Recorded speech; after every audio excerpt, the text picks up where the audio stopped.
Hearty good afternoon to all. Welcome to our 18th session. Today we are having a topic on end of life care and it will be taken by Sister Tania. So we can start with ma'am's presentation. We can have it for around 40 to 45 minutes followed by 15 minutes of discussion. By 4 we can have our case presentation followed by its discussion. By 4:30 we can wind up our session. Thank you all for joining in. Over to Sunil sir. So good afternoon. Today we are going to talk about dying and death and what to do, what not to do regarding dying process.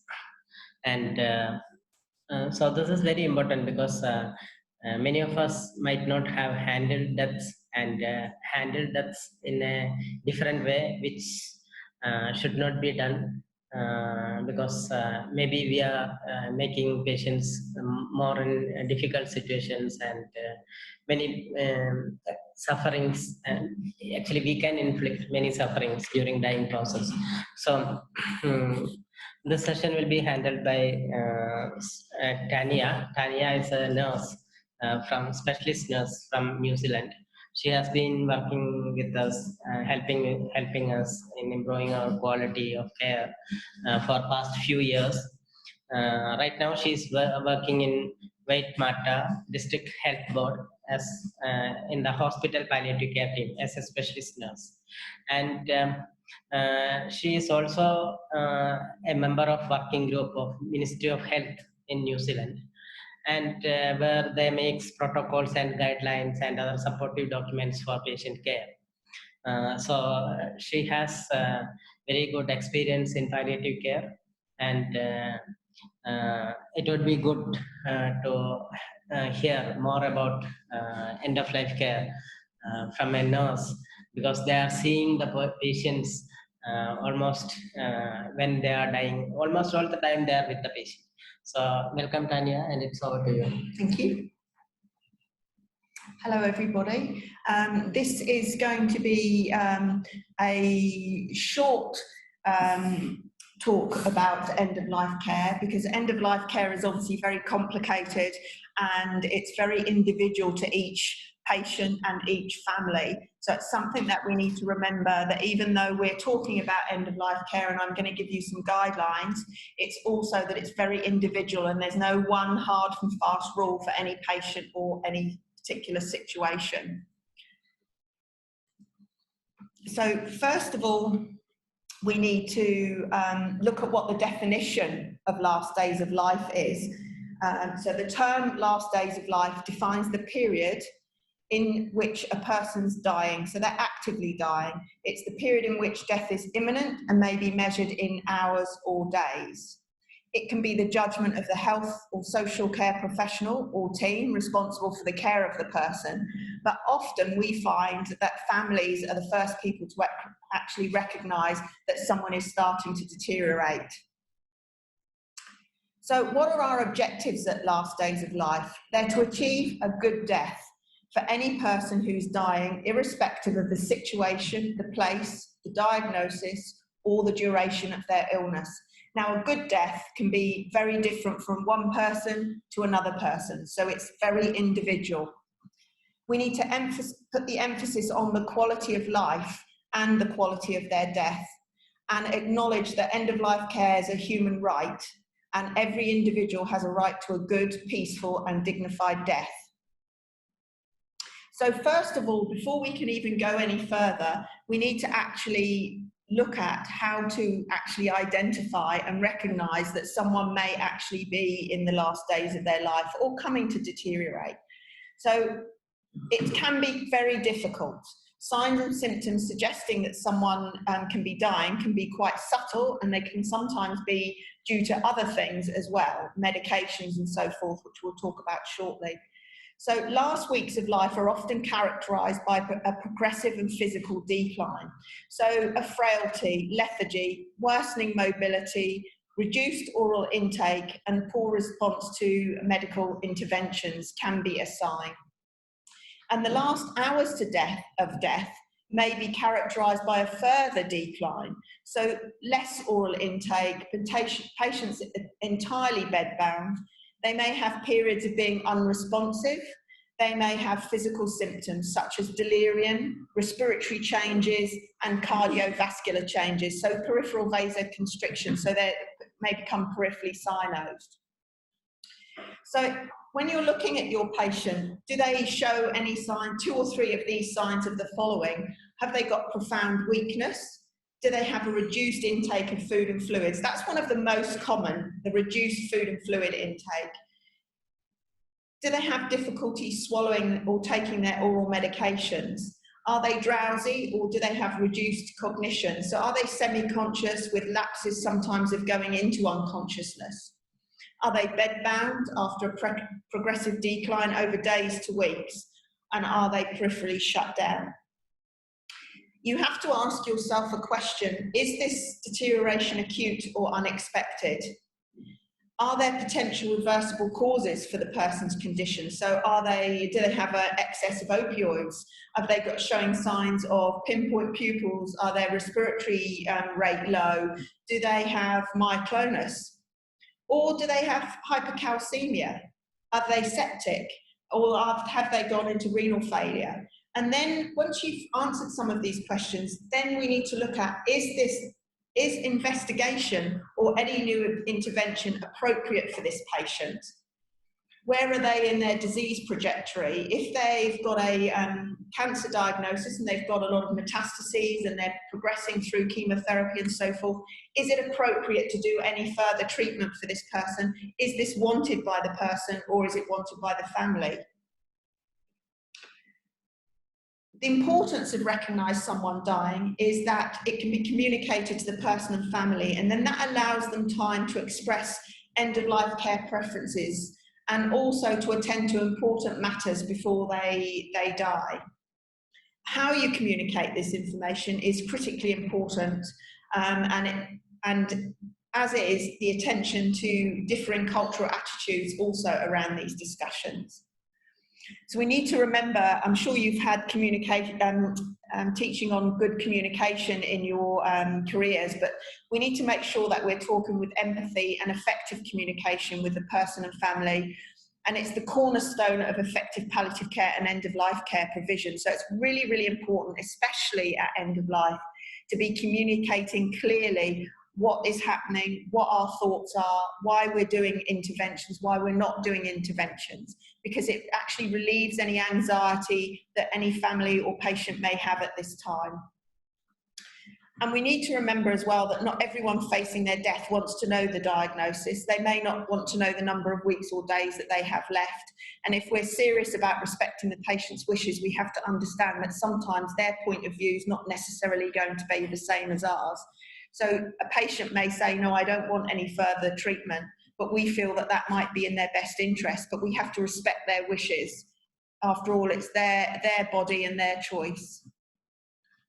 So we need to remember that there's no right or wrong way to have these conversations. We need to make sure that we check out the understanding of the patient and of the family, what they understand about what's going on for them.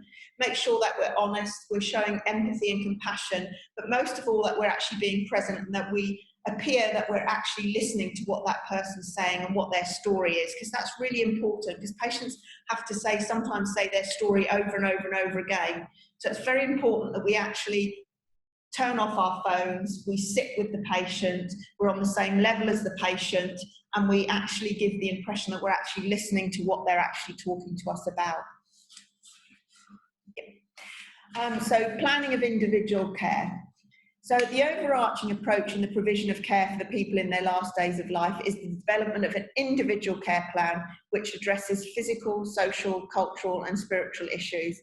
So the plan needs to be agreed, coordinated and delivered with compassion and take into account any wishes expressed in the advanced care plan if they have one. And the plan should be documented and also needs to be undergo regular review because people do change their minds as they get sicker. We need to make sure that we have the best possible supportive environment for the patient, assess and attend to physical, psychological, social, spiritual and cultural aspects of care, provide measures for relief from pain and any other distressing symptoms they may have. Always include the patient and the family in discussions. maintain a good relationship as much as possible with effective and empathetic communication, and make sure they understand the needs and choices of the care treatments and options, provide support, reassurance and education, and offer support to help the bereaved family to cope with the loss of a family or loved one. So when we're looking after, we need to make sure that current medications are reviewed and non-essential medications discontinued. So any tablets that they don't really need at end of life need to be stopped. So any statins, any multivitamins, all those sorts of things, anything that's not actually going to provide symptom management need to be actually discontinued, because you're just adding to the burden of having to swallow tablets. We need to make sure that we've got anticipatory medication charted, which we'll talk about shortly. We need to look at inappropriate interventions, so discontinue IV antibiotics, blood tests, observations, anything that's not going to actually provide care to that patient. If we're not going to do anything with the observations that we get, then we shouldn't be doing them. We need to review the need for artificial hydration, and that needs to be reviewed by the multidisciplinary team and discussed with the family and the patient. And if you're in a hospital setting and you have resuscitation codes, you need to make sure that that's been changed, that we're not resuscitating the patient at this time. And that's in a whole other documentation and talk as well. And also any tissue donation. So the challenges that you find with end of life is obviously mostly is the difficulty recognising when a person's entering the dying trajectory. And even people who are really experienced with seeing patients that are dying, we can still make mistakes. We can still say, no, this patient's not dying, and they die, or the patient is dying and they actually go on for much longer. So it is a very difficult thing to predict. Also, the process and withdrawal of treatment is very difficult and needs to be very well discussed with everybody concerned. There are ethical difficulties. There are relationship development with relatives can be difficult. There can be conflict among family members. So some may want certain things happening, others may want something else. So it's trying to resolve conflict if you possibly can, and also the collusion as well. So we're going to have a look at symptom management. This is very quick whistle top through symptom management at end of life. And there is no formula for dying. There's no accurate exact timeline. No one can predict what symptoms the dying person may experience. We can have a guess that we might experience certain symptoms, but we can't predict wholly. We can't predict what their severity might be or what kind of response they may have to the medications that we may be giving them.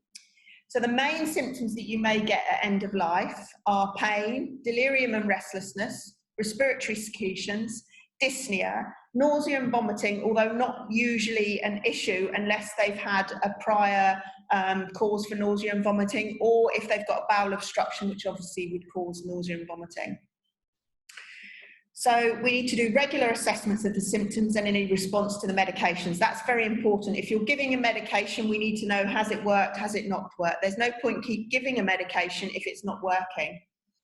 Again, I can't say enough about effective communication and listening. We need to provide individualise the medications and non-pharmacological approaches as well. And we need to set realistic goals with the patient and family. Cover for regular medications where possible. So if they've been previously taking analgesia, antiemetics, anticonvulsants, if they've been on steroids, when they can't actually swallow these, we need to actually make sure that we're giving them in another route so that we prevent any withdrawal symptoms. So pain prior to last days of life, so malignancy, angina, renal failure, diabetic neuropathy, they're still going to have that pain, whether they can express it or not. They may also develop pain as they enter end of life, and that might be if they've had a stroke, they may develop a post-stroke headache, which is quite common. Elderly patients may become stiff in the joints, which causes them discomfort. We need to identify times that may actually exacerbate the pain and give pain relief prior to these situations. So if when we're turning somebody, if we're doing wound cares and that causes them pain, we need to make sure that we give them some pain relief an hour, 30 minutes, an hour before we do these things. And we often use the pain assessment tool, which is the Abbey Pain Scale, which actually was developed for dementia patients who can't actually talk about their pain, and it goes around non-verbal cues of pain. So it might be worth looking that up and seeing whether it might be helpful in your situation. So with pain, if you've got an opioid naive person who hasn't been taking opioids prior and there's no contraindications, we would start on morphine probably around 2.5 subcut Q30 minutes to 1 hourly SOS. And you can give, if they're frail or elderly, you could give 1 milligram, see how they respond. If they respond well, that's great. You can just stay with the 1 milligram. If you feel it's not actually working, then you can increase that dose. If they're opioid tolerant, i.e. they're already taking opioids, you need to convert the oral morphine dose to subcut. And that can be either as a regular subcut dose every 4 hours that you've been giving oral, or SOS. Or if you're going to do a syringe driver, then you would put their total 24-hour dose into the syringe driver, which we can talk about shortly. If you've got a patient that's got renal impairment and you can access fentanyl injection, you could use that instead of morphine because it's not actually renally excreted, so it doesn't accumulate and cause toxicity. So normally 2.5 milligrams of morphine subcut would be equivalent to 25 micrograms of fentanyl subcut as a guide.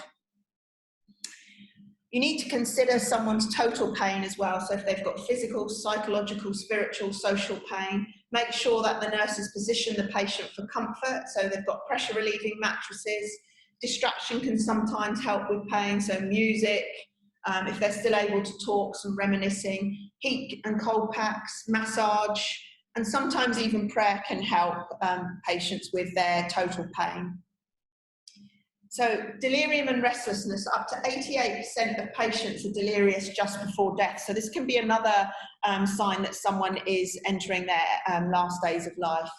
It can be, if it's irreversible, it may be an indication of impending death. It's very distressing for families. They feel that the patient's actually going mad.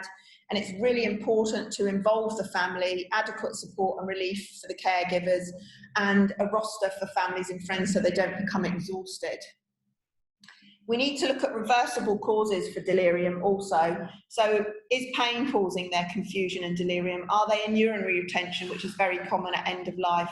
Are they hypoxic? Have they got opioid toxicity?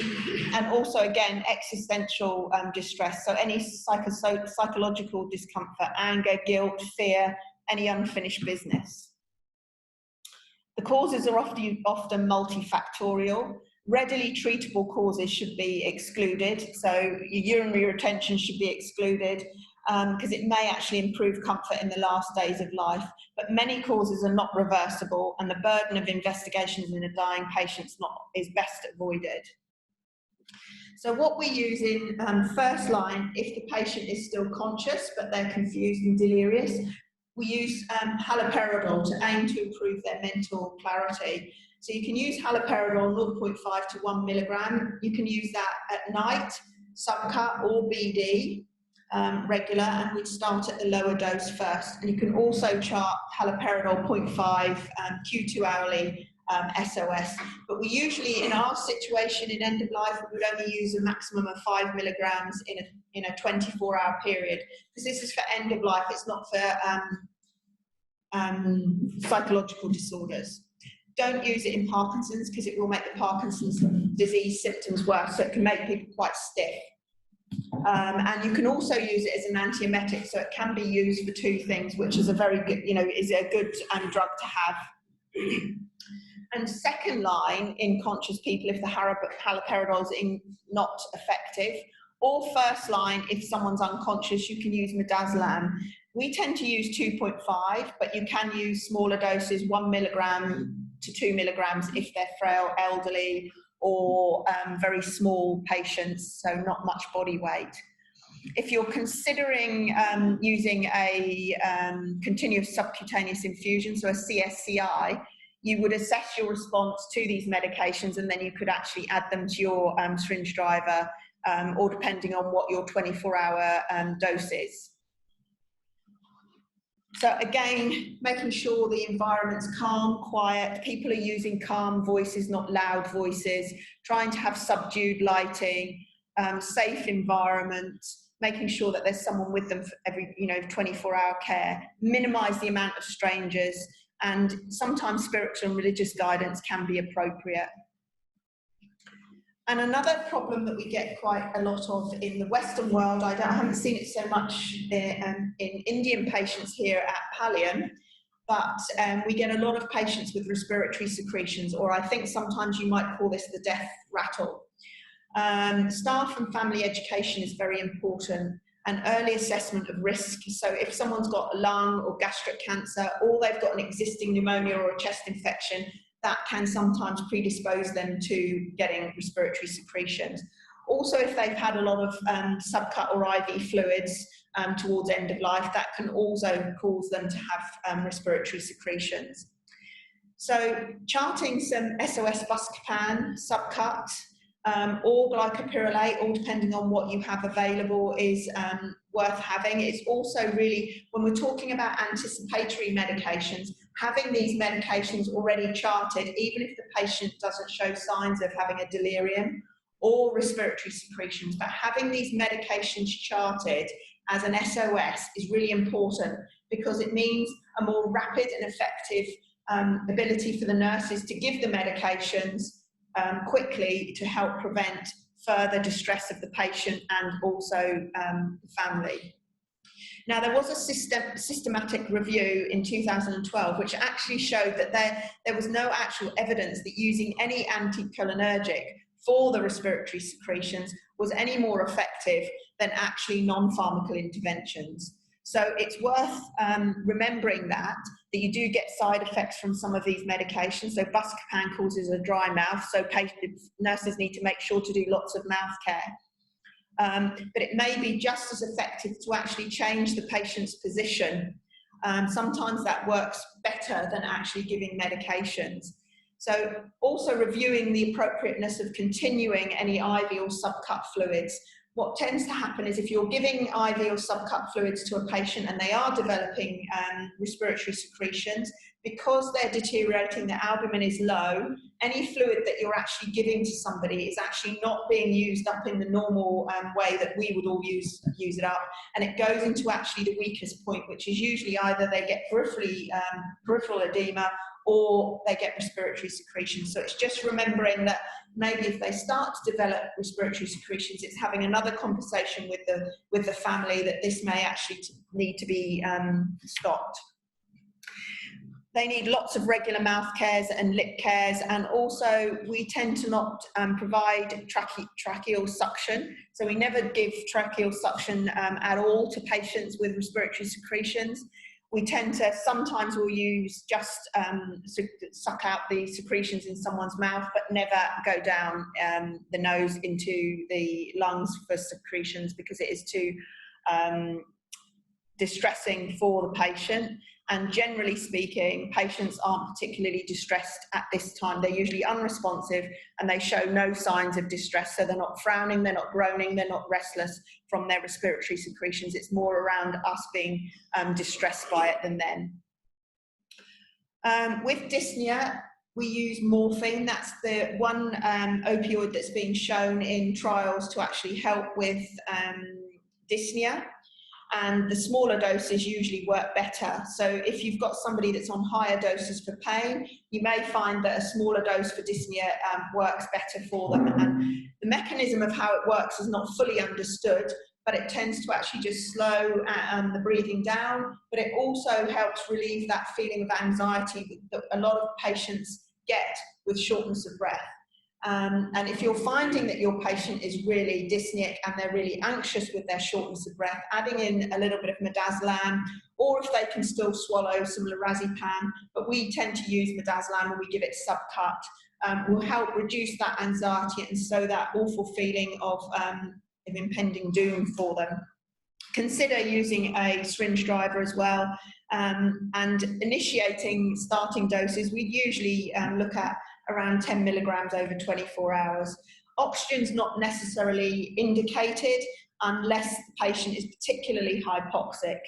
So we wouldn't be, at this point, if someone's imminently dying, we would not be checking their oxygen sats, we would be looking at saturations, we would be looking at the patient. If the patient's showing distress, we would give them medications.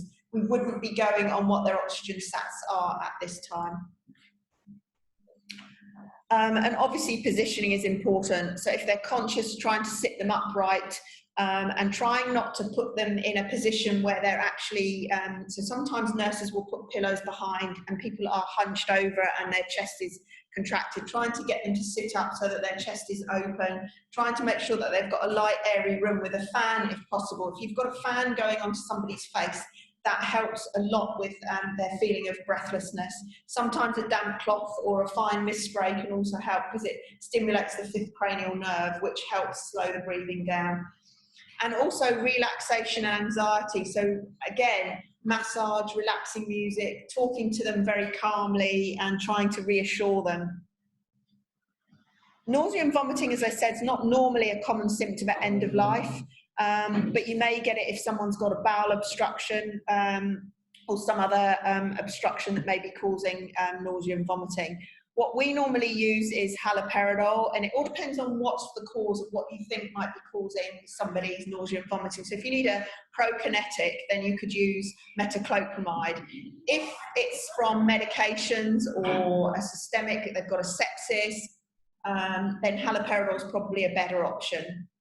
And because haloperidol helps with a delirium, and we know that they may well have a delirium, then haloperidol may be your best choice because it covers two symptoms at the same time. You can also use cyclizine, and I'm not sure, do you get levomethrazine here? No. So cyclizine, but beware, because if it's an elderly patient, sometimes cyclizine can cause more confusion for them. So just be aware of the side effects. Eliminating signs of sights and strong smells, well ventilated room, again with fresh air, loose fitting cool clothes, keeping them as cool as possible. When people are really hot, they tend to start to feel a bit nauseous. And if you can give them any ginger, if they're able to still swallow or sips, then ginger can help in tea. That's quite helpful for settling someone's stomach. So the main things are to make sure that you're doing ongoing regular assessments of pain, restlessness, agitation, nausea, vomiting, dyspnea, and any of the symptoms that people may have. So itch, can they hear me? Edema, any of those things, and making sure that we document if the interventions are effective. So if we've given a medication, is that actually effective for their symptoms? And making sure that we've charted the anticipatory medications is very important so that we can do prompt and effective symptom management for patients at end of life. And also thinking about what we would use a continuous subcutaneous infusion for. So if we need to do a subcut infusion, so if you need to use a syringe driver, we need to look at that when people are unable to swallow. So when they become unconscious, they're unable to swallow. We still need to provide them with their pain relief. We still need to provide them with any antiemetic. Just because they can't swallow, we need to actually provide those. And the best way for doing that at end of life is to use a subcut infusion, so a syringe driver. So you can put your medication into the syringe driver. You can use more than one medication at a time. So if they're on a morphine, you can put morphine in there, you can put haloperidol in there, you can put up to 3 medications at a time in a syringe driver. It's important that you also think if someone's been on benzodiazepines, they need to keep going with their benzodiazepines. We can't just stop. With steroids, if they've been on steroids a long period of time, you might need to wean it down rather than just stop suddenly.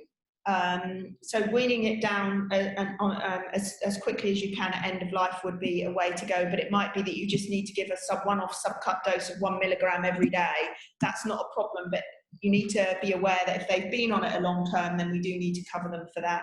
Also, if they've been on any anticonvulsants, we need to make sure that we provide something for them regarding anticonvulsants. We can't just stop anticonvulsants and expect them not to have seizures. They will continue to seizure if we don't do that. And also, if you've been giving somebody, so if they've got a syringe driver going and you're giving them a lot of PRN medications or SOS medications, then you might need to actually look at whether you need to add those into a syringe driver as well. So key message, so we need to assess for current and potential symptoms. We need to cover if the person's on long-acting analgesia, anticonvulsants, benzodiazepines or steroids. Ensure anticipatory medications are in place. Reassess response regularly. And the most important thing is effective communication. And we need to remember that we are in a unique position to help guide the dying person and their families through this transition. But we only get one chance to do this right, so we need to actually make sure that we do. It's important that patients at this particular time get the best possible care and the best possible communication that we possibly can for them. So that's my talk. It's a bit of a whistle-top through a tour through end-of-life care. It's much more complicated and in-depth than that, but certainly I'm happy to answer any questions or anything that I haven't covered that you feel you want to ask is great. So please ask away. So thank you, Tania. And if there are any doubts or comments, please. Yes, Dr. Veena. Sir, the lecture was extremely good, but it was a little fast for my brain. Can I have the slide of key messages again, please? Key messages. What, sorry? What are the key Oh, the key messages. I'll go back. Yep. So we need to assess for current and potential symptoms. So that's the main thing, is basically what symptoms do they have currently and what symptoms do we think they may develop. So we know that the most common symptoms at end of life is pain, if they've already got it, is specifically restlessness and agitation, respiratory secretions, and sometimes nausea and vomiting. But the main two really are, they probably are going to already have some pain medication already charted, I would think, in most of our patients.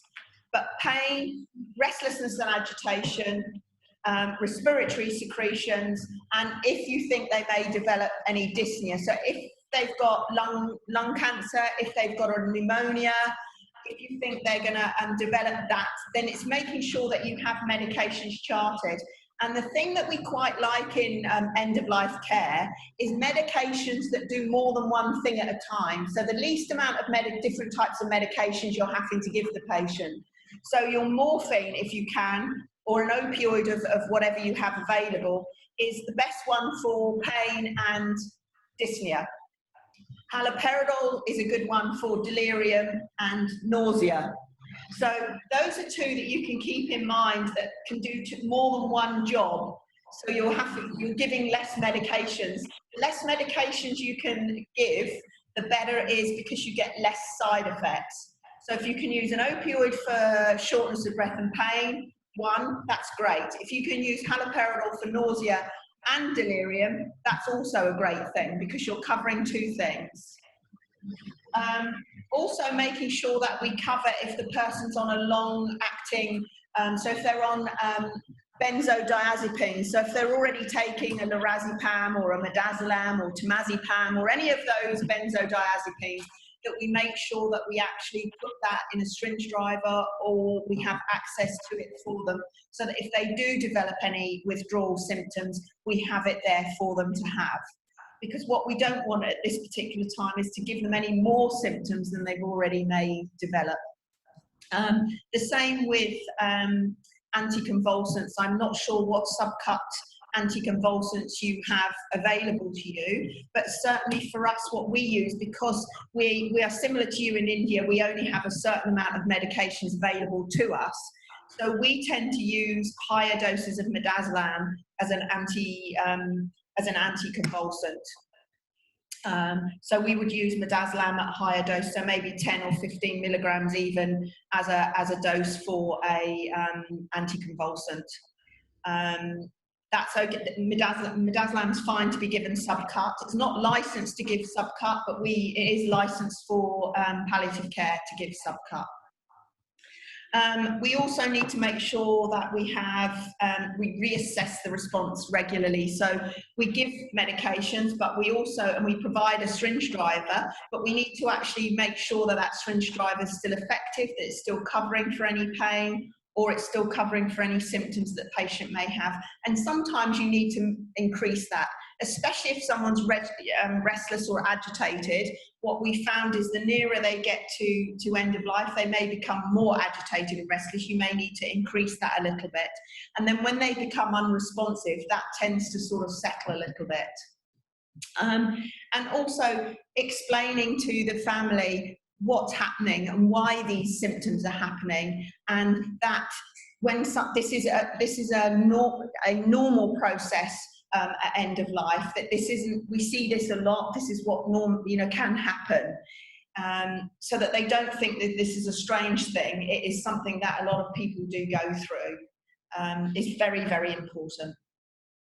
So I'm sorry I talk too fast. Thank you very much, ma'am. Thank you. You're welcome.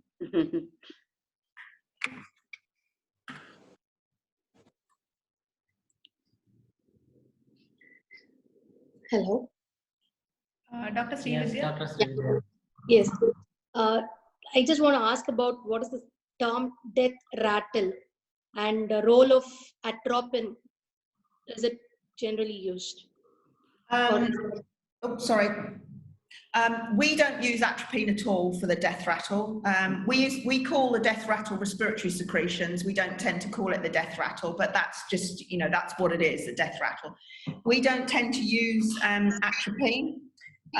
We tend to use buscopan, and the reason being is because there's less side effects with buscopan, or it's hyoscine butyl bromide.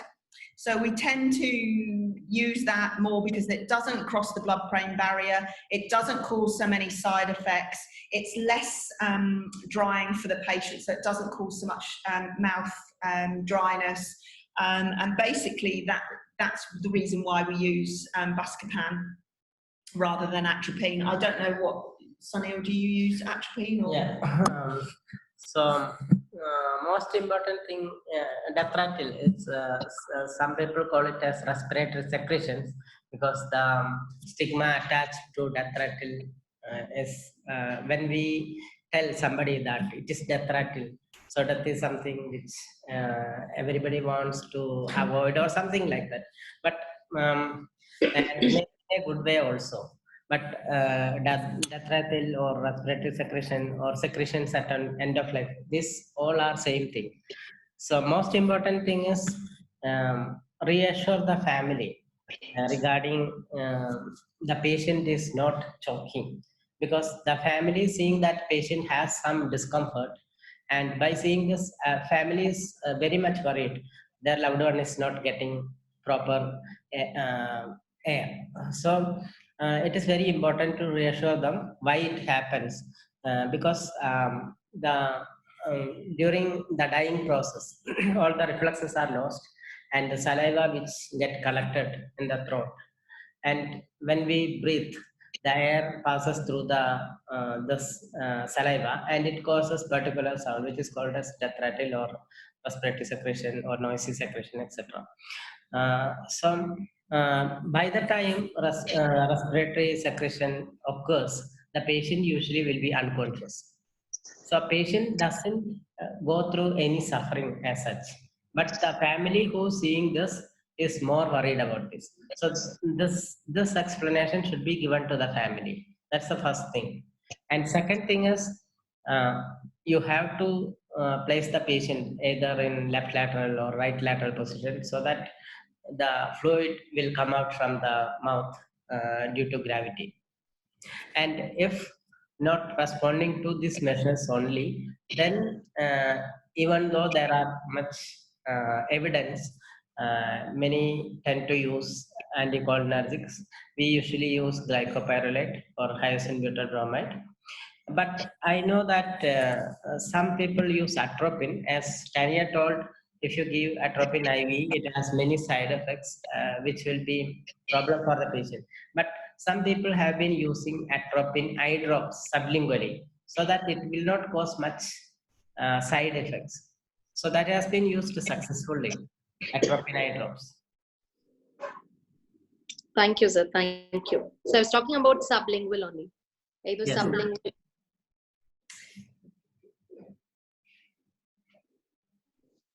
What the explanation we sometimes use to families when there is the respiratory secretions is saying that if you have a drink, so either Coke or water even, and you've got a straw and there's that tiny little bit of fluid at the bottom, and then you suck it up the straw and it makes that really strong noise. That's sometimes what's happening in the airways. It's a very small amount of fluid, but because it's rattling up and down in the airway, it makes a lot of noise. But it doesn't mean that they're actually, because a lot of families feel that patients are drowning, and they aren't actually. It's just a very small amount of fluid that's just rattling up and down the airways, like the small amount of fluid that you get when you suck up a straw at the end of a drink. That sometimes helps because they can visualize that a little bit.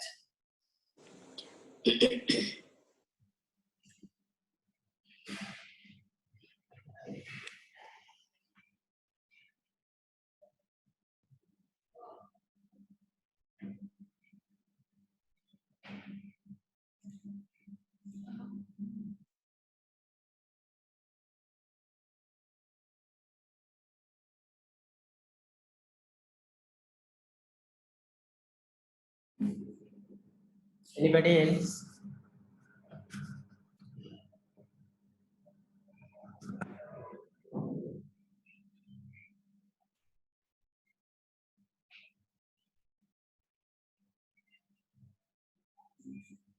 So I would ask a question. What is it most important for you during the or around death?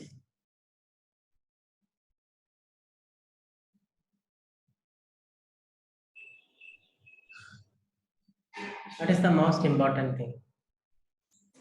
I feel it's Yes, madam. Being there with the loved relatives is most important, I feel. Yeah. So I would ask a difficult question. How many of you have thought of your own death? Please raise your hand.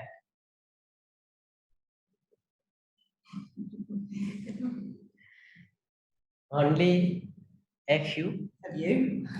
Yes. I have. Repeat the question, please. Dr. Narendra, I was asking how many of you have thought of your own death? How should it happen and what should be done? All those things. Yeah. So what is the most important thing if you have thought about death that you felt need to be done or should be there? Dr. Sunil, actually, we went through a phase where I had to face the same situation, and I opted for after 2 days. Anything that happens, please don't hesitate. So that is what I have given my statement to my wife and father also, and that was my choice. Okay. Yes, Murthy sir. What I said is, I do not want to go to any ICU. If I have to be admitted in the ICU, give them some time, say about 24 hours or 48 hours. See that the brain activity is there. The moment brain activity is suspected, I also take my corneas as well as body organs like pancreas, both kidneys and liver and heart, and get back the body to my own garden. Okay. We have a family burial ground. Last rites will be there. we want to give what all body organs that could be donated to be taken away in a star hospital.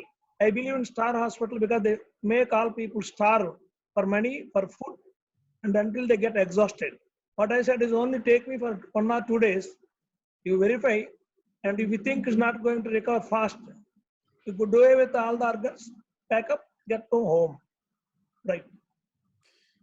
Yeah. So I think one of the most important thing, or a few things which are very important during death, would be to death, dying during the time of death. The loved one should be with us, isn't it? And the second thing is we also have choices of place of dying. So if I have a choice, I would like to die at my home, uh, in a particular room which I like. So even I have that choices, not in my house, in a particular room of my house. Huh? So these are something which we have to respect when patients ask about this.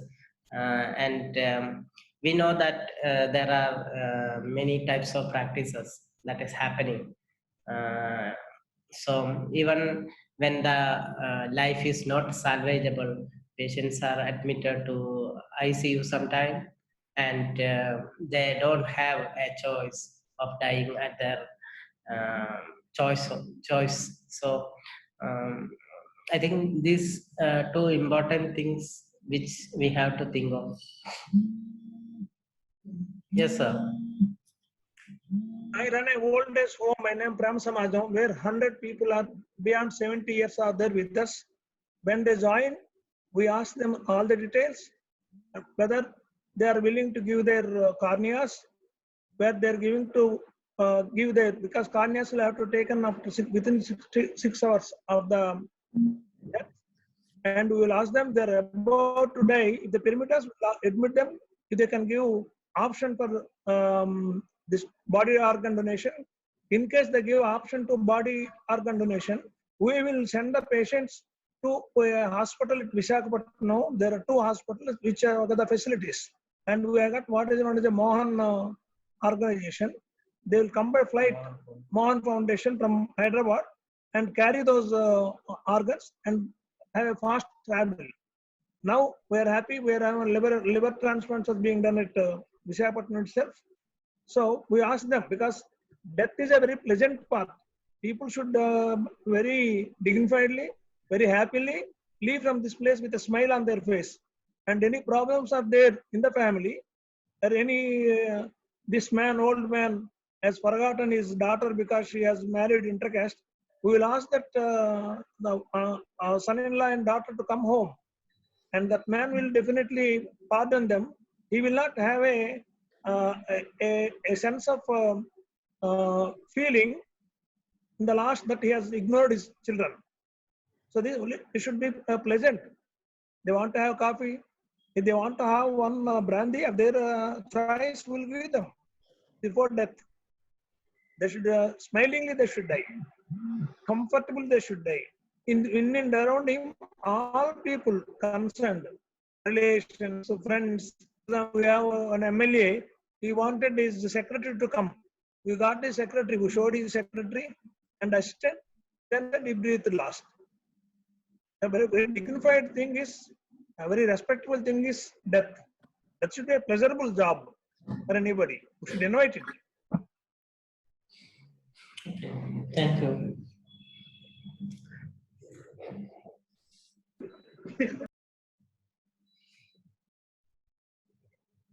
Anybody else?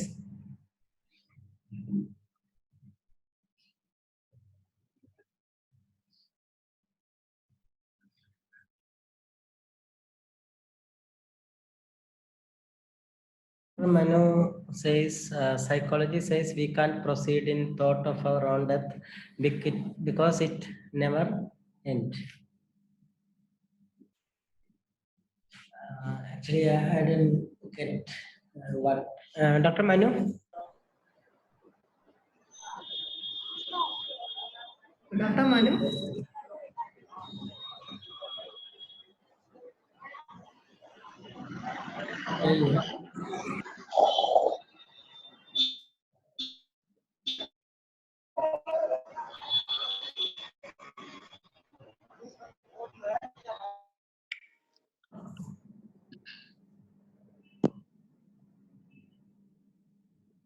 Dr. Hema, please unmute yourself. Okay. Yeah. No, sometimes, can you hear me? Yeah. Yes. Sometimes I feel, the preparation should be such that one feels like that it is a, one-way ticket to somewhere. You are boarding a train or maybe, one-way ticket to the moon, that you are saying goodbyes to your loved ones and looking forward to something which you don't know, which is likely to be even more wonderful. Yeah. Okay.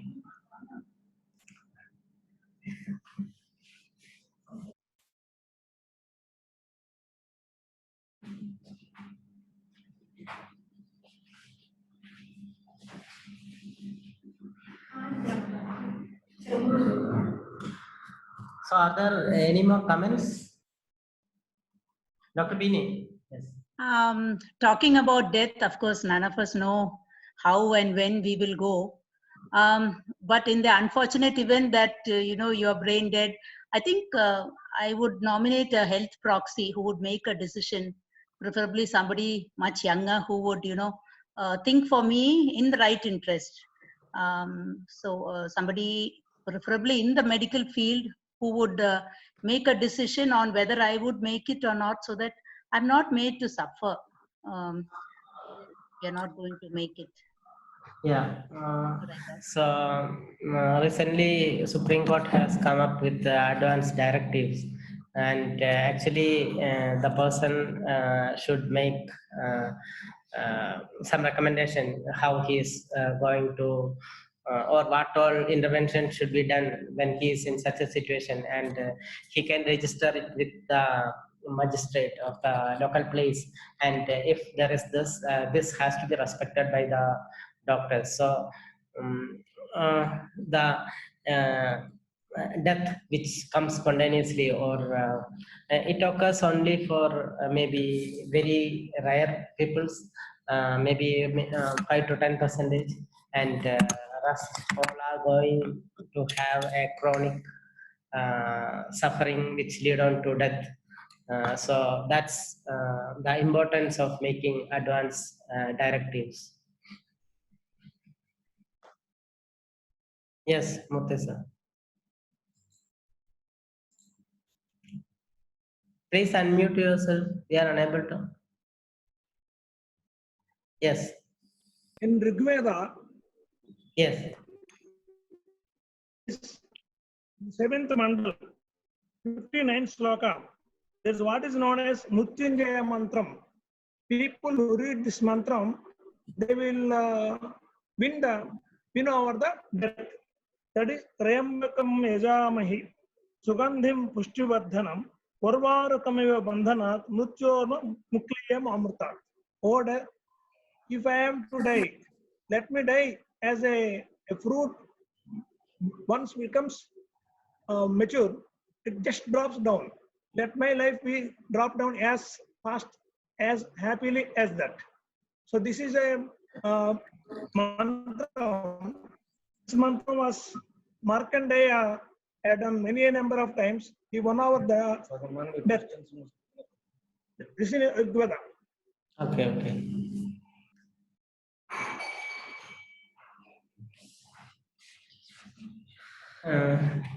So death is an important process, and this is the time which is very important for each individual, and the memory of death will be there. The family will be carrying the memory of this death with them. So as medical professionals, we can make the death maybe a painful event for the family, or maybe it may not be a pleasant event, but when they look back, they will think that, okay, they did a good job to relieve the suffering of my loved one.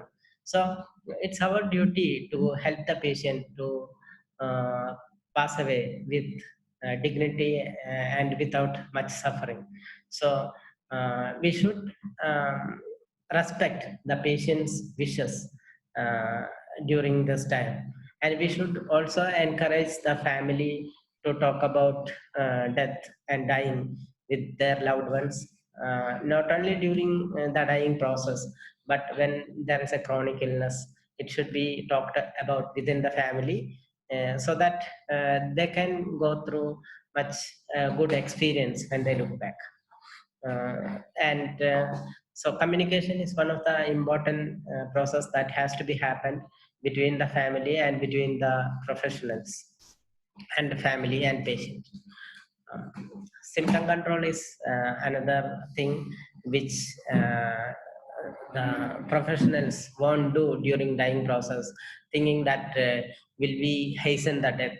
So uh, the during dying, patient might be in pain, respiratory distress, or many other symptoms. So we have to properly control these symptoms to reduce the suffering of the patient. And there will be many medications which is usually not necessary during the dying process. Even during dying, sometimes patient will be getting atorvastatin, ecosprin, those things, antihypertensive, all those can be stopped. Even the checking of blood sugar level, it is not needed because patient is going to die anyway. So no need to suffer them anymore. So it is our duty to review the medications frequently and give only those medication which would be comfortable for the patient. And we have to go through the emotions of the family and support the family during dying process, and also after death, because they will find it difficult to cope with the situation where their loved one has died. So we have to give them psychological support. And actually it should be done even before death, and it extends throughout death and also post death. I think we can move on to the patient story, which will be presented by Dr. Srividya. Hello, am I audible? Yes, doctor, you are. Yeah. Good evening, everyone. So today I'll be presenting the case about a 53-year-old female who was diagnosed with left renal cell carcinoma, papillary type 2, with presenting complaints of severe pain, left thigh and leg, unable to walk due to pain, and bilateral pedal edema. So she was actually diagnosed with left renal cell carcinoma in 2012. She underwent left radical nephrectomy and inter-aortocaval lymph node, precaval lymph nodes, and sigmoid colon resection. At 1 year, follow-up PET CT showed a lymph nodal recurrence, so she was commenced on chemotherapy. The follow-up imaging revealed progression of the disease and skeletal muscle metastasis, so chemotherapy was discontinued.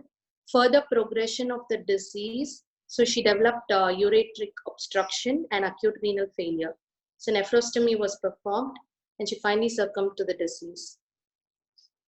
So treatment-wise, like earlier, PET revealed metabolically active multiple non-calcific enlarged left supraclavicular, retroperitoneal, and small retrocrural lymph nodes. So that means she had a lymph nodal spread. She was started on thyrokinase inhibitors, tablet sunitinib, which was continued for 6 months. The follow-up PET showed progressive disease with skeletal muscle mets. Chemotherapy was discontinued. She developed obstructive urinary symptoms, acute renal failure, and she was slowly started on hemodialysis. She underwent percutaneous nephrostomy. The pain relief was discussed and epidural was performed. She was started on tablet morphine 5 mg, 6 thali. So she was discharged at request, taken care at home. She developed altered consciousness. Morphine, it was a query if it was morphine intoxicity, because considering her renal issues. Then she was actually admitted in the ICU. And then she was because of the failure, she was not able to be extubated and the treatment was discontinued. So if you see the psychosocial aspects, the patient was concerned regarding the nephrostomy tubes. The patient was not told regarding her cancer diagnosis and prognosis. There was her daughter's wedding in 3 months' time, and she didn't want the ascites to be drained as she believed that it would make her feel worse. So as such medications, she was on oral chemotherapy and on tablet morphine 5 mg and mirtazapine 15 mg. So the main concern is that patient slowly became reluctant to take medicines. There was no discussion regarding patient's main concerns or her priorities.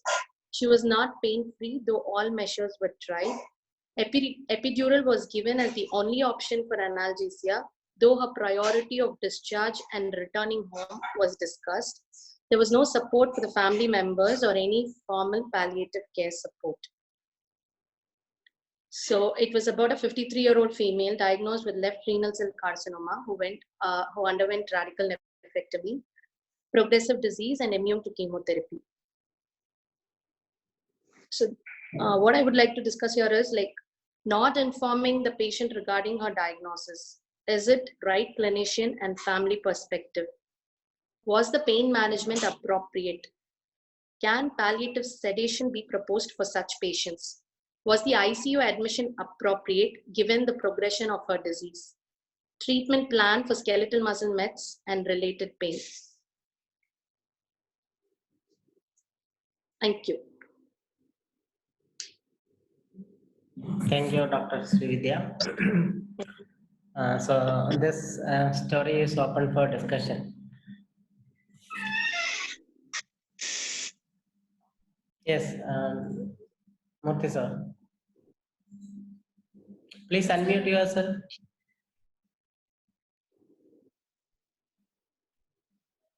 Not informing patient and relatives regarding her diagnosis is a blunder. It is not right. Slowly or very, very slowly, the diagnosis should be informed to the patient and her relations.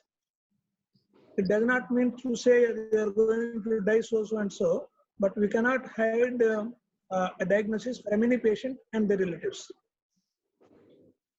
A pain management was appropriate. Palliative sedation, we used to have a joke in our house agency time. What are you going to do? We will give all Jangamana drugs. Do you understand what Jangamana drugs? Something like Cartson, something like Derifilm, something like Mefentin. When we give those drugs, we will not get any pain relief.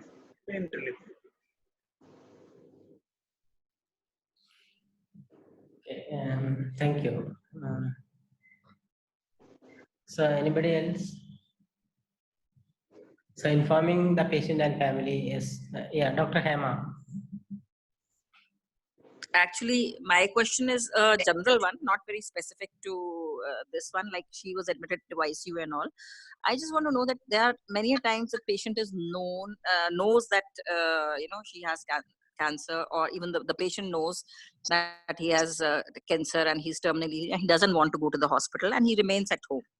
But the issue is that in the current scenario, how does the patient gets a death certificate? Because where you don't have these palliative care teams, where the patient is not registered with something, he's just going to a big hospital for his management, and then in the end he decides that I know I'm too bad, and he doesn't go.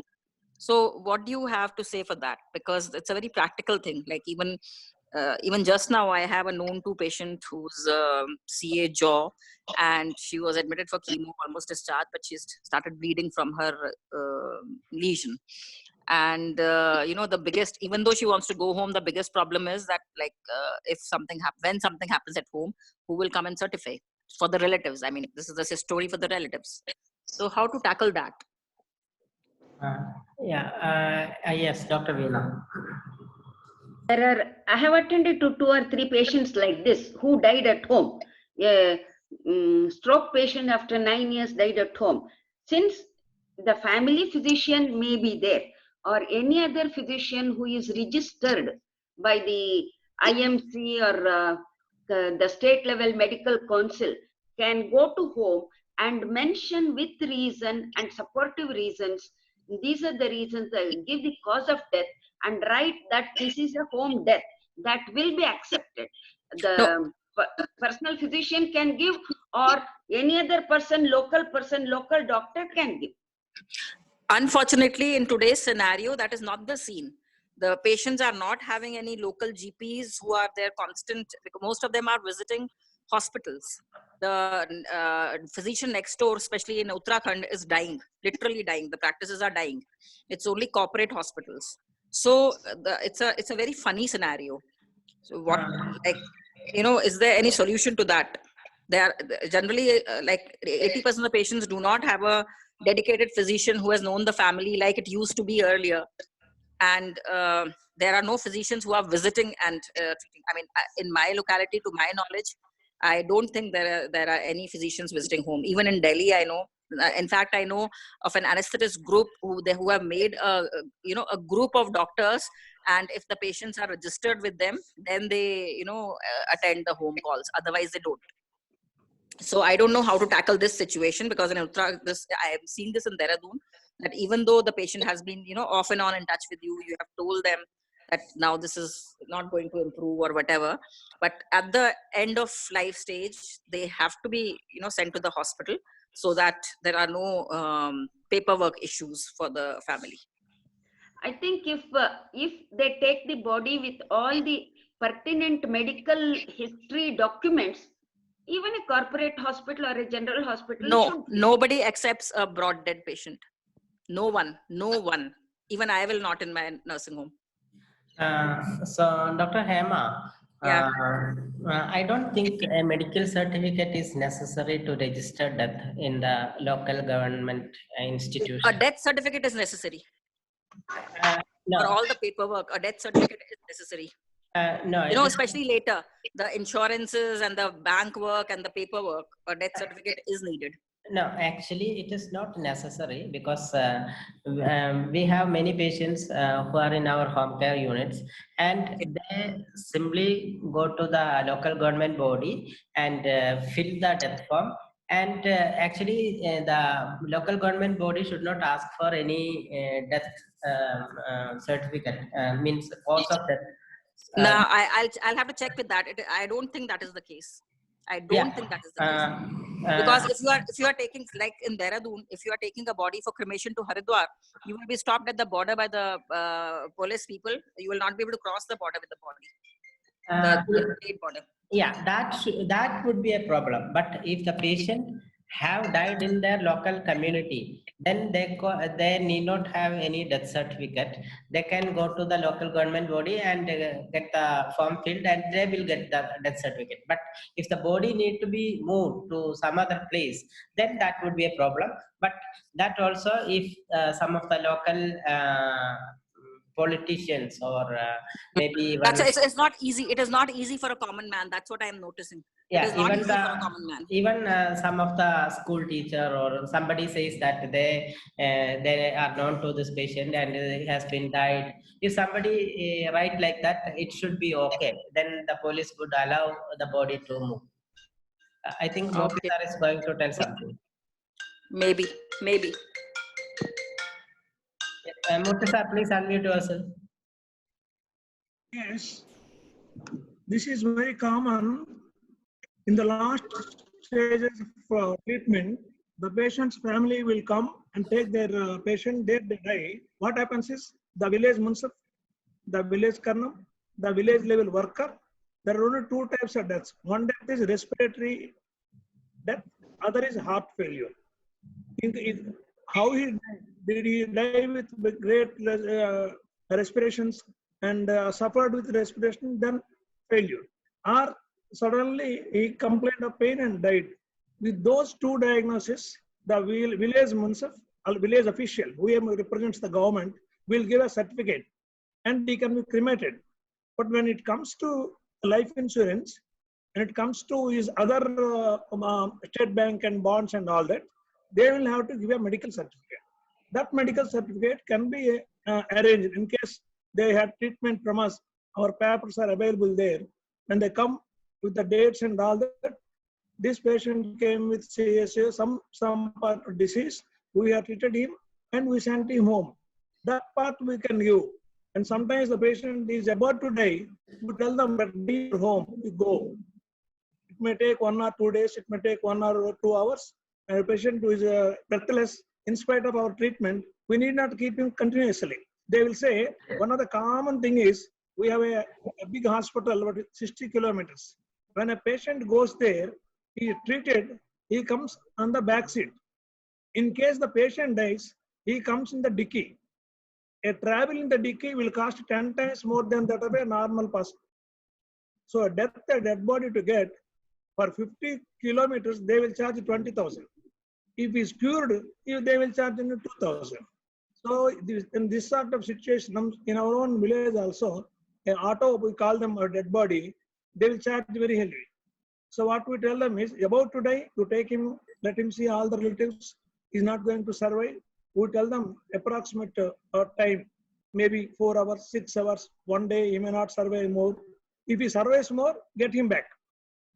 That if it happens in the villages, the local sarpanch, local village officer, local village karna we call, anybody can come so and see, and he died. We'll ask him, he did with deep respirations and respiratory distress, or he silently died. If he died with that, there was a respiratory failure. And otherwise, they heart attack. At that, in case he has got some pension coming, in case an employee somewhere, in case he has got some insurance in any other company, those insurance people will ask the details and they come back to us. We'll see the record which is available with us and we will certify them that this patient had terminal disease. We only discharge him to go home. When the date of time, what the treatment given, we give them. That will be sufficient for anybody. Yeah. The cause of death is the certificate which is provided by the medical professional. Cause of death, which would be necessary for insurance companies. But otherwise, the death certificate as such is issued by the local government bodies, which doesn't require actually a certificate from the doctor, and in case of natural deaths. But in case of unnatural deaths, okay, the body, it has to be moved legally. Okay, let us come back to this questions. So, is it right not to inform the family regarding the diagnosis?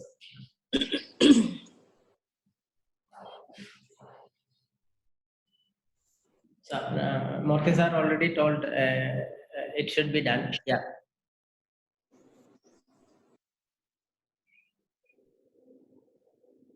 Anybody else?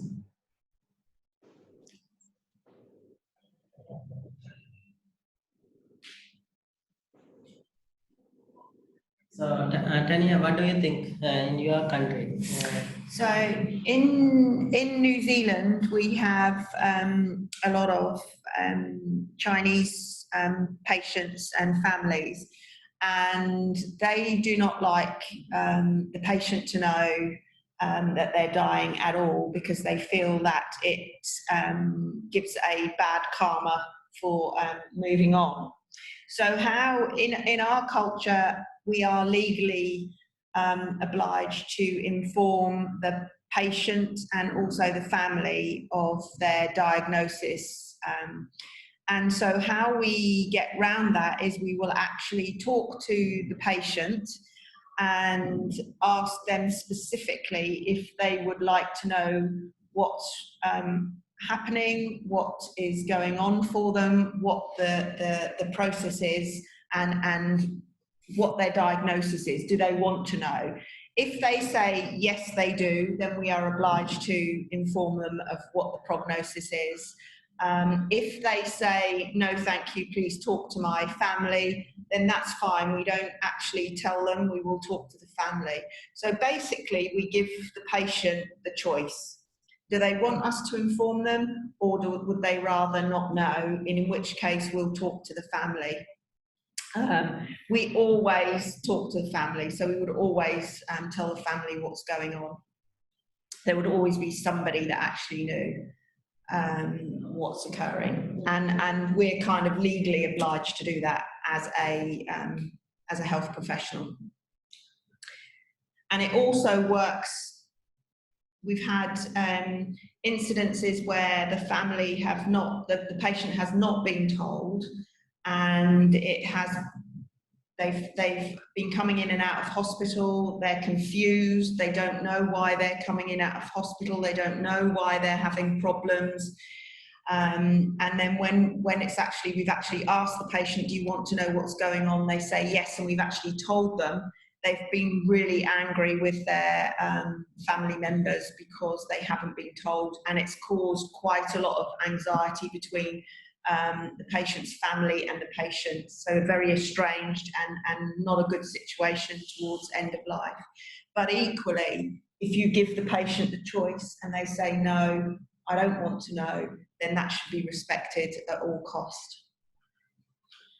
Yeah, talking about death is something which we usually not used to do. And it is not a one-time process. When you see a patient is dying, it is not we are going and telling him that you are dying. So there should be a rapport with the patient and family that we have made during the process of palliative care. When you make the rapport, patient have then the patient will ask you many questions, and maybe one of the questions why I'm not getting good or something like that. So that's actually a window through which you have to talk to the patient and ask him what do you think, and maybe that will lead on to the discussion regarding death and dying. And actually family also should be aware of why it should be talked to the patient. So we already talked about our own choices, what is most important thing during death of our own. So it should also be talked to the family if the patient want to be in a place in the home. We can only do only such things during the end of life. So it is our duty to respect the patient wish. So patient need to know that he is going to die. And so the two things which we talked are the place of death and the loved ones with the patient. And even patient might have some wishes during death, maybe to hear a song during the death, or maybe some chanting of something mantras or something like that. So all those has to be facilitated. So it is important to know for the patient to know that he or she is dying. But if somebody don't want to hear, as like Tania told, it is not necessary to tell them that they are going to they are dying. Maybe the family should be aware of that. So was the pain management appropriate? So Dr. Srividya, can you tell me why you asked that question? Was the pain management was appropriate? Yes, sir. So only because like when she was all the while in the hospital, she was suggested only like about epidural, sir, actually, because considering her daughter's marriage. So only like maybe a week's time of a discharge or something, only morphine was started. So that's what I really have a doubt. So she was also on a fentanyl patch. Actually, yes. So she was on a fentanyl patch. She was on morphine. But actually considering the skeletal muscle metastasis, the pain over that region, the psoas muscle region, it was constant in spite of all these measures. So that is my, that was my concern. Yeah. So was there skeletal mets also along with the muscle metastasis? Yes, sir. Both skeletal. No, only skeletal, muscle metastasis. only muscle metastasis. Okay. So anybody want to talk about that? How can we manage the pain of that muscle metastasis? Yes, sir. Yes. We can increase morphine dose slightly. Yeah. So, but her renal parameters are already like was in a stake, and if suppose we're going to increase the dose, we don't even know if because of a renal parameter. And the thing is, she was to be managed at home, sir. So increasing a morphine dose all of a sudden, or how would it go with the renal failure? Yeah. Okay, that's a concern.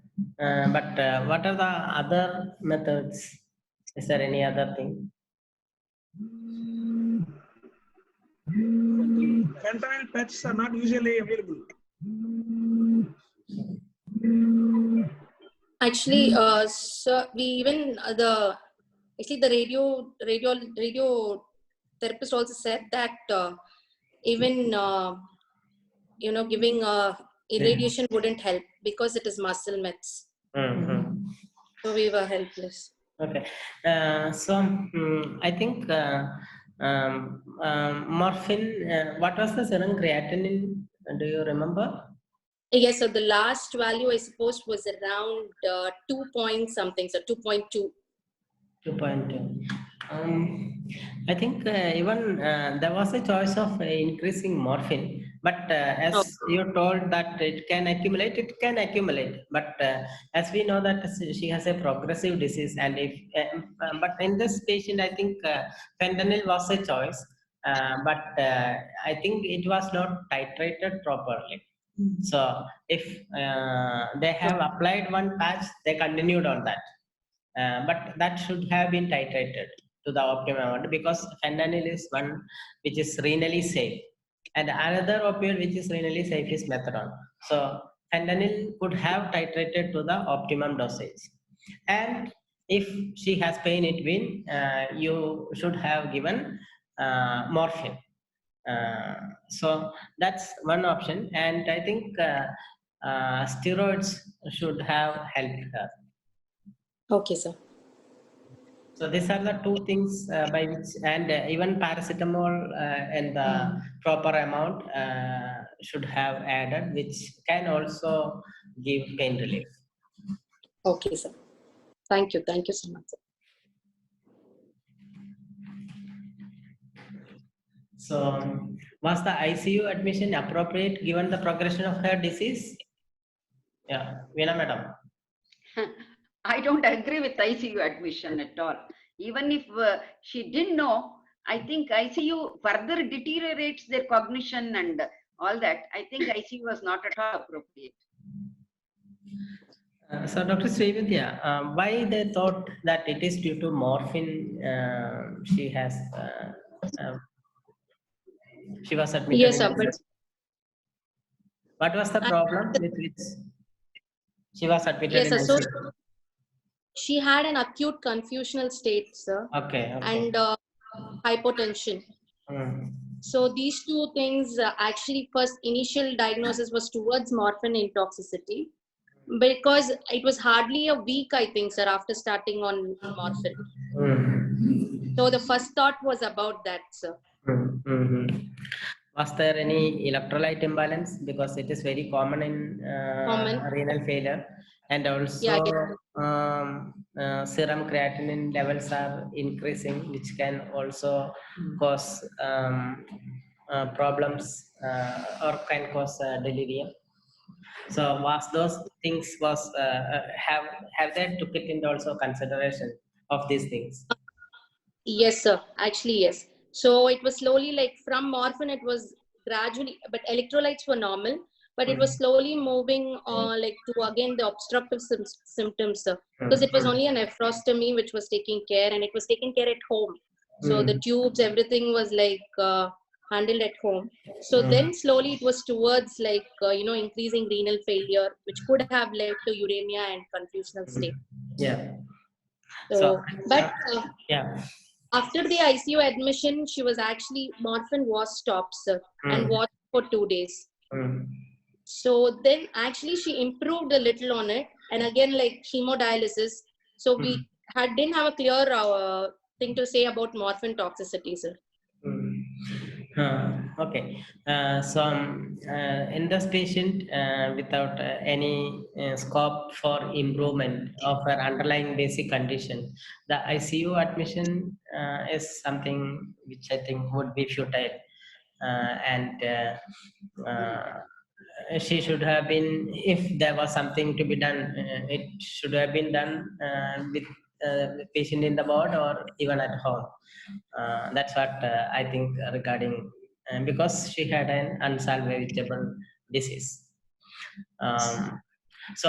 Is palliative sedation appropriate for such patients, Tanya?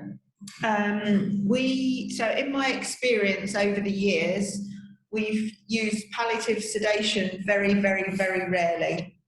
And we use palliative sedation for patients who have intractable symptoms. So they're usually people who are conscious and we can't get on top of their pain, or we can't get on top of their feeling of suffering. For this lady, it wouldn't be palliative sedation that she would be getting, it would be palliative pain management. So she would be getting pain management, not sedation. She may have a little bit of sleepiness from her opioids, and from a little bit maybe of if we were giving midazolam or something like that, but it's not true what we would call palliative sedation.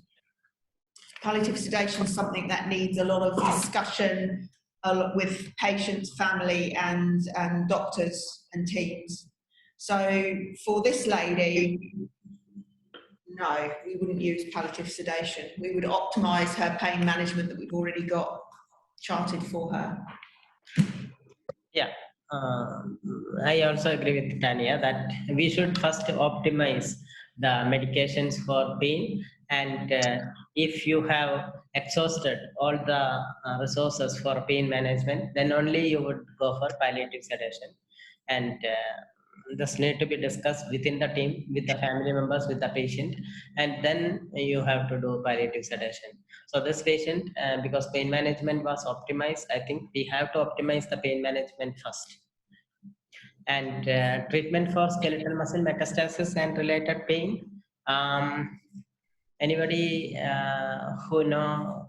I don't know how to treat skeletal muscle metastasis, but I know how to reduce the pain.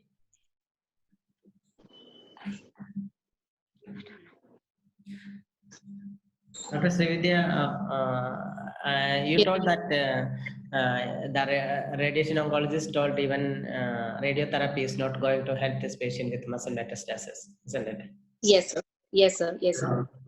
So I don't think, I'm not sure of any other treatment exists for this muscle metastasis, but we talked about how to manage pain in this patient.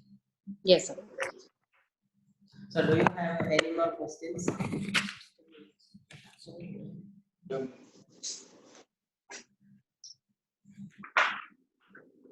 Dr. Srividya, do you have any more questions regarding No, this? sir. No, I just wanted to mention, sir, actually it was that the family members actually denied the patient from knowing about the diagnosis. So, because they thought that it would help the patient and fight more or something. Because the day you tell a patient that he's having cancer, he just breaks down. So they thought, like, why not just, leave it the way she knows it. So that's the thing, sir. So otherwise, thank you so much. Okay, for this patient, we possibly we have to talk to the family and take them with us, and then only we can talk to the patient regarding diagnosis and prognosis. So that's one thing which we have to keep in our mind, and getting the family on our side is very, very important. So whenever they say don't tell, I think for that moment we have to agree with them and then talk to them, so that when you agree with them, we will make a rapport with them, so they will feel comfortable. Okay, he is not going to tell, but then you have to talk to them and then gradually inform them why should we tell it to the patient. So that's the way we have to go about it. And for pain, we will optimize the dose of medications.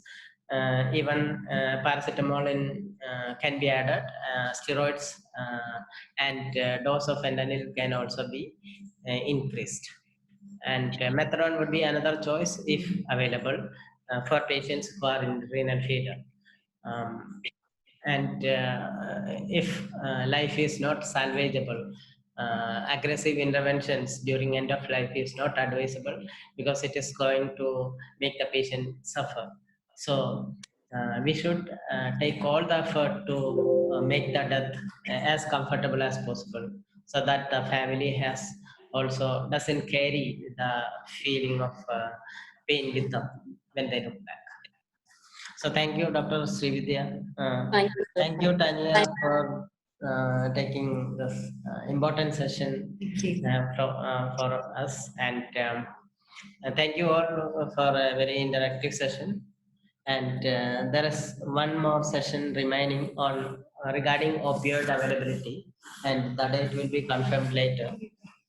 So as per the schedule, today was the last session. So we are planning to have one more session on opioid access taken by Dr. Rajagopal. So can I confirm it in coming week? Will you be available? Because in many parts of the India, it is very difficult to get morphine and other opioids. So we would like to tell you how to access, where to go and what to do for getting morphine and other opioids.